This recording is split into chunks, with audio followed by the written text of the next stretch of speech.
Sunday, April the 4th. My father has sent a telegram to the War Office. He wants to take part in the war with Argentina. His telegram read, "Qualified heating engineer, stop. A1 fitness, stop. Offers himself in the service of his country, stop. Ready for immediate mobilisation." My mother says that my father will do anything to avoid working for Manpower Services as a canal bank renovator. At tea time, I was looking at our world map, but I couldn't see the Falkland Islands anywhere. My mother found them. They were hidden under a crumb of fruitcake. I feel guilty about mentioning a personal anguish at this time of national crisis, but ever since last night, when a model aeroplane became stuck fast to my nose with glue, I have suffered torment. My nose has swollen up so much that I am frantic with worry that it might burst and take my brain with it. I rang the casualty department and, after a lot of laughing, the nurse who removed the plane came on the line. She said that I was probably allergic to the glue and that the swelling would go down in a few days. She added, "Perhaps it will teach you not to sniff glue again." I tried to explain, but she put the phone down. Pandora has been round, but I declined to see her. She would go straight off me if she saw my repulsive nose. Monday, April the 5th. Just my luck. It is the first day of the school holidays and I can't go out because of my gigantic swollen nose. Even my mother is a bit worried about it now. She wanted to prick it with a sterilised needle, but I wouldn't let her. She can't sew an accurate patch on a pair of jeans with a needle, let alone do delicate medical procedures with one. I've begged her to take me to a private nose specialist, but she has refused. She says she needs the money for her well-woman test.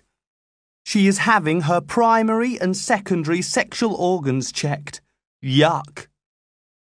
The dog is in love with a cocker spaniel called Mitzi. The dog stands no chance, though. A, it isn't a pedigree, and B, it doesn't keep itself looking smart like most dogs. I tried to explain these things to the dog, but it just looked sad and mournful and went back to lying outside Mitzi's gate. Being in love is no joke. I have the same problem with Pandora that the dog has with Mitzi. We are both in a lower social class than our loved ones. Tuesday, April the 6th. The nation has been told that Britain and Argentina are not at war. We are at conflict. I am reading Scoop by a woman called Evelyn Waugh. Wednesday, April the 7th. Wrote and sent Pandora a love letter and a poem.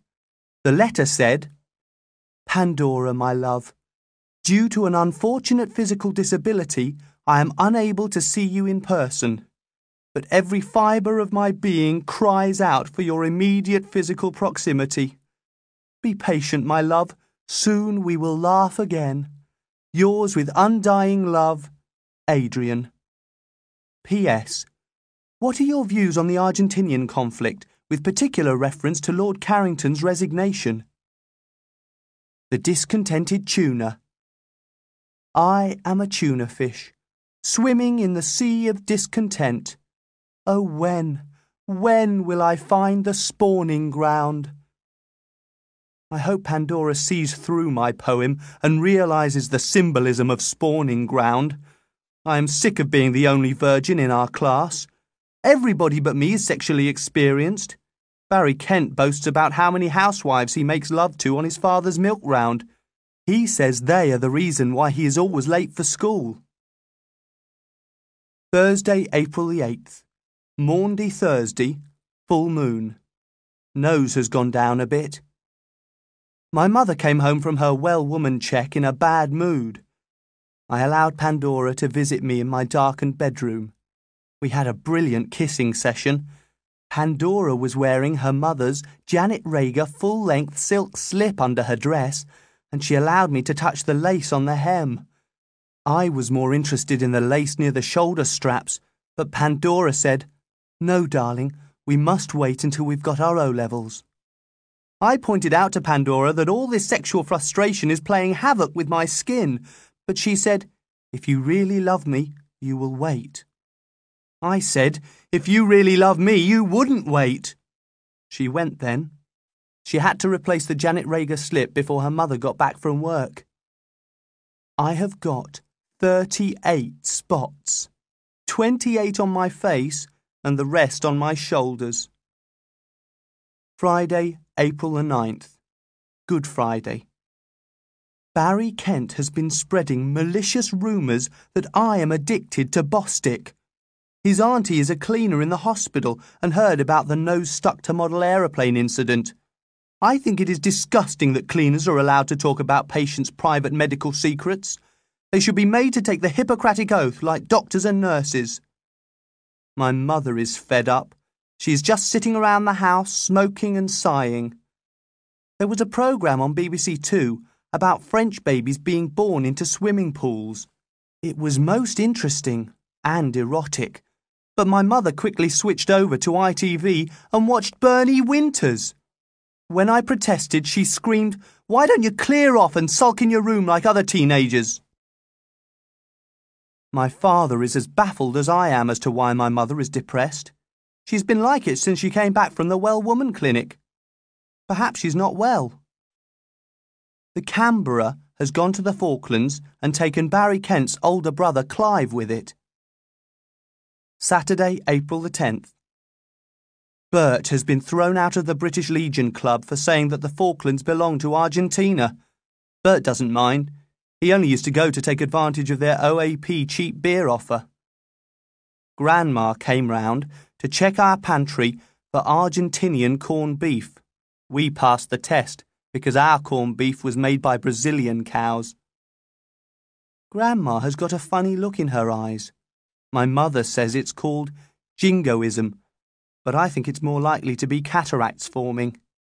We did them in human biology last term, so I speak from knowledge. Sunday, April the 11th, Easter Day. The working classes are toiling round the clock to mend Britain's old battleships. Britain is planning to spring a surprise attack on Argentina in 6 weeks' time. Grandma made me go to church. The vicar forced us to pray for the Falkland Islanders. He said that they were under the tyranny of the jackboot of fascism. He got dead mad talking about world peace. His sermon went on far too long, in my opinion. Even Grandma started fidgeting and whispering about getting back to switch her sprouts on. I have made my mind up to confess to Grandma that I am no longer a Christian believer. She'll just have to find somebody else to help her up the hill to the church. Didn't get an Easter egg. My mother and father said I am too old. Anybody would think there is a law against people of 15 eating Easter eggs. Monday, April the 12th. Easter Monday. I think Mother is cracking up. She is behaving even more strangely than usual. She came into my bedroom to change my sheets, and when I objected to her dropping cigarette ash on my Falklands campaign map, she said, "For God's sake, Adrian, this room is like a bloody shrine. Why don't you leave your clothes on the floor like normal teenagers?" I said that I like things to be neat and tidy, but she said, "You're a bloody obsessive," and went out. My mother and father are always arguing about their bedroom.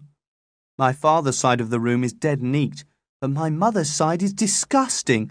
Overflowing ashtrays, old yellow observers, books, magazines and puddles of nylon knickers on the floor. Her bedside shelves are full of the yucky junk she buys from second-hand shops, one-armed statues, broken vases and stinking old books, etc. I pity my father having to share a room with her. All he's got on his shelves are his AA book and a photograph of my mother in a wedding dress. She's the only bride I've seen who's got cigarette smoke coming out of her nostrils. I just can't understand why my father married her. Tuesday, April the 13th. After Crossroads had finished, I asked my father why he had married my mother. Talk about opening the floodgates. 15 years of bitterness and resentment spilled out. He said, "Never make the mistake I made, Adrian. Don't let a woman's body blind you to her character and habits." He explained that he met my mother when miniskirts were in fashion, He said that in those days my mother had superb legs and thighs. He said, "You must realise that most women look bloody awful in miniskirts, so your mother had a certain rarity value." I was shocked at his sexist attitude and told him that I was in love with Pandora because of her brains and compassion for lesser mortals. My father gave a nasty laugh and said, "Oh yeah, and if Pandora was as ugly as sin, you wouldn't have noticed her bloody IQ and bleeding heart in the first place." He ended our first man-to-man talk by saying, "Look, kiddo, don't even think about getting married until you've spent a few months sharing a bedroom with a bird. If she leaves her knickers on the floor for more than 3 days running, forget it." Wednesday, April the 14th. Mitzi's owner came round to ask my mother to keep our dog away from Mitzi. My mother said that the dog lived in a liberal household and was allowed to go where it pleased. Mitzi's owner and Mrs. Carmichael said that if our dog continued harassing Mitzi, she would be forced to report our dog to the police. My mother laughed and said, "Why don't you go the whole hog and take a High Court injunction out?" Mr. Carmichael came round half an hour later. He said that Mitzi was being prepared for Crufts and mustn't suffer any stress. My mother said, "I've got better things to do than to stand here talking about a romance between a bloody cocker spaniel and a mongrel." I hoped this would mean she would cook some dinner, but no, she went into the kitchen and read The Guardian from cover to cover, so I opened a tin of tuna again. Thursday, April the 15th. Woke up at 4 a.m. with a toothache. Took 6 junior aspirins for the pain. At 5 a.m. I woke my mother and father and told them that I was in torment. My father said, "It's your own bloody fault for missing your last 3 dentist appointments." At 5:30 a.m. I asked my father to drive me to the hospital casualty department, but he refused and turned over in bed. It's all right for him. He hasn't got any real teeth.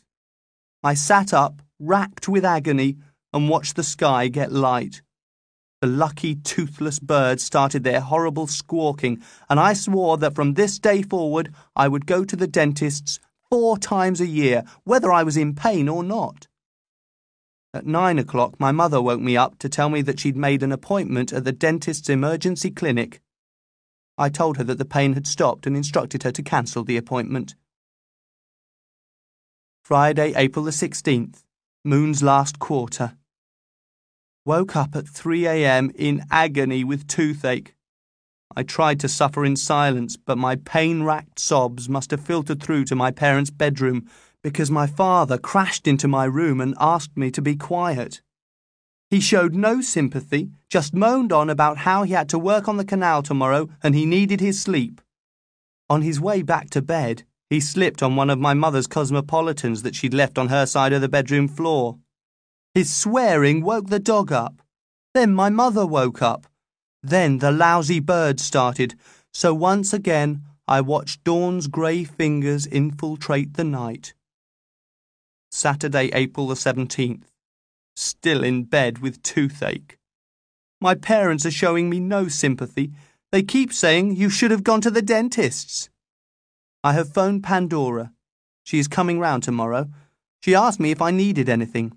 I said a Mars bar would be nice. She said, quite irritably I thought, "Heavens above, Adrian, aren't your teeth rotten enough?" The dog has been howling outside Mitzi's gate all day. It is also off its pedigree chum and win-a-lot.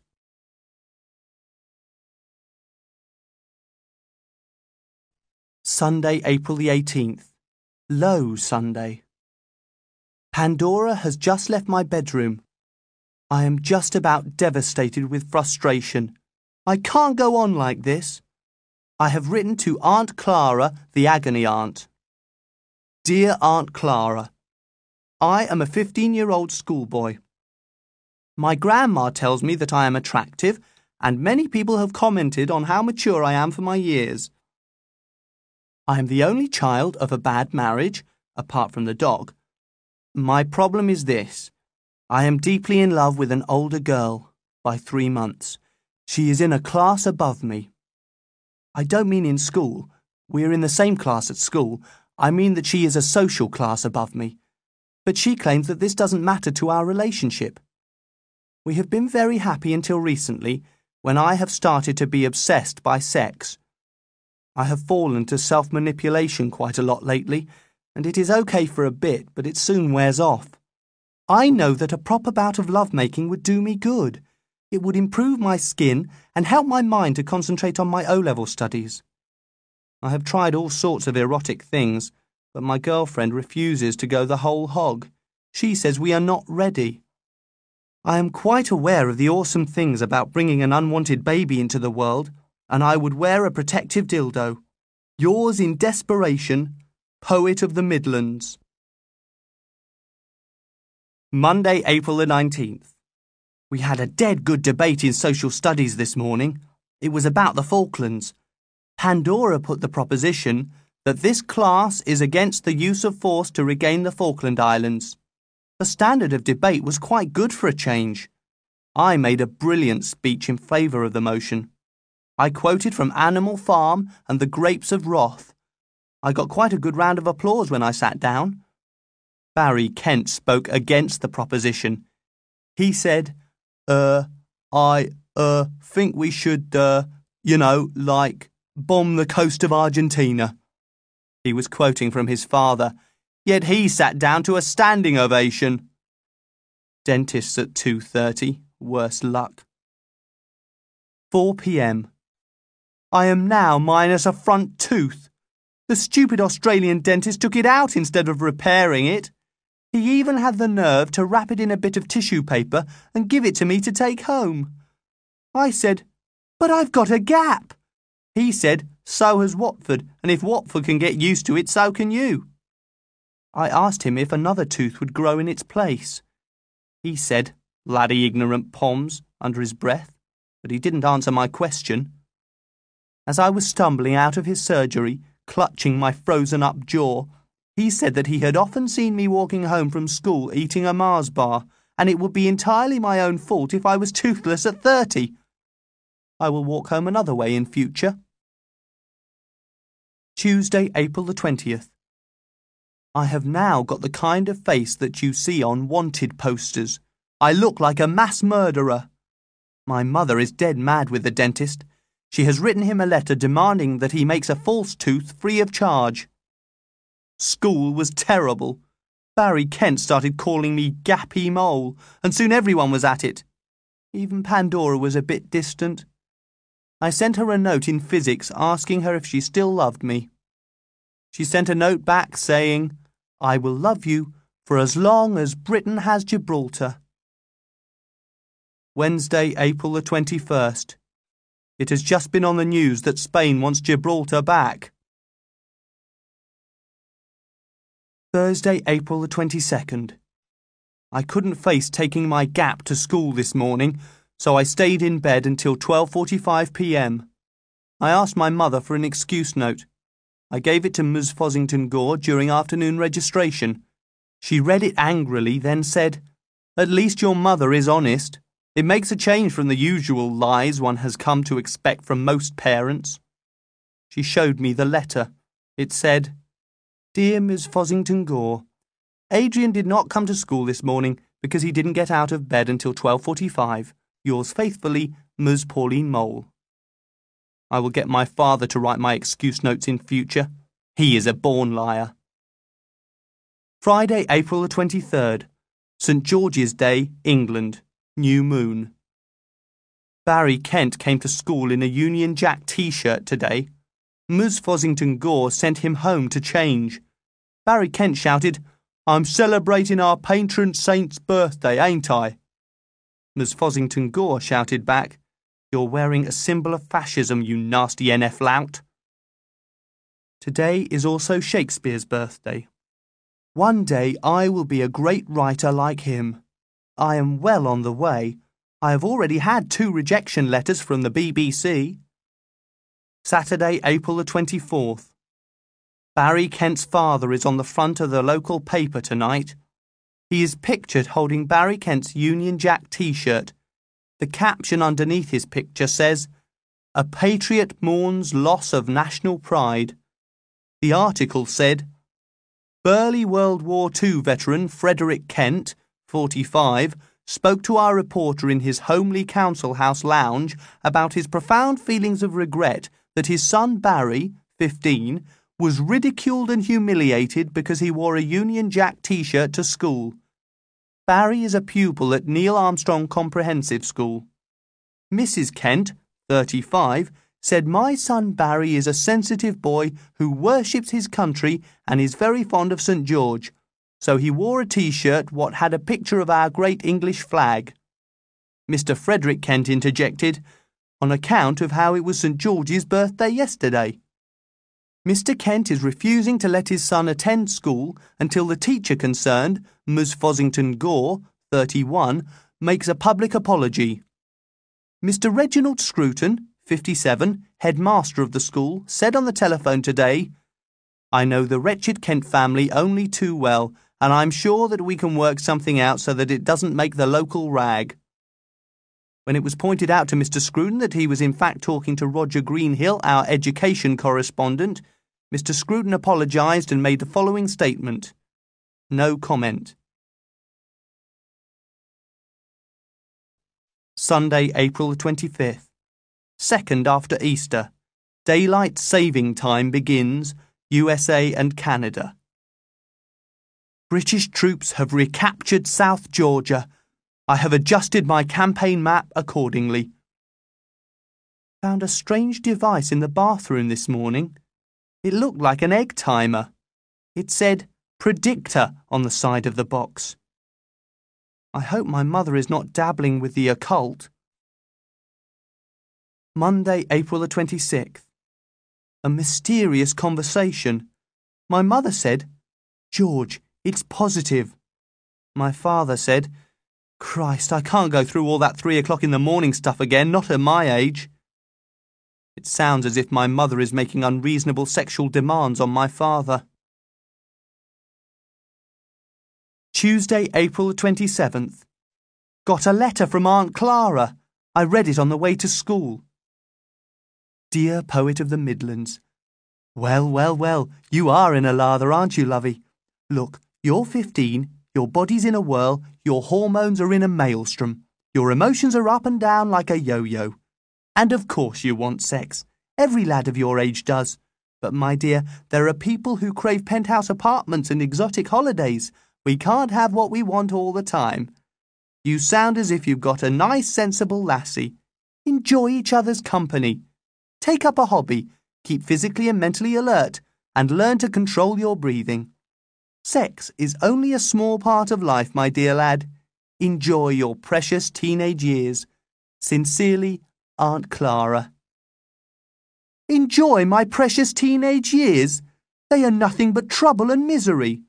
I can't wait until I am fully mature and can make urban conversation with intellectuals.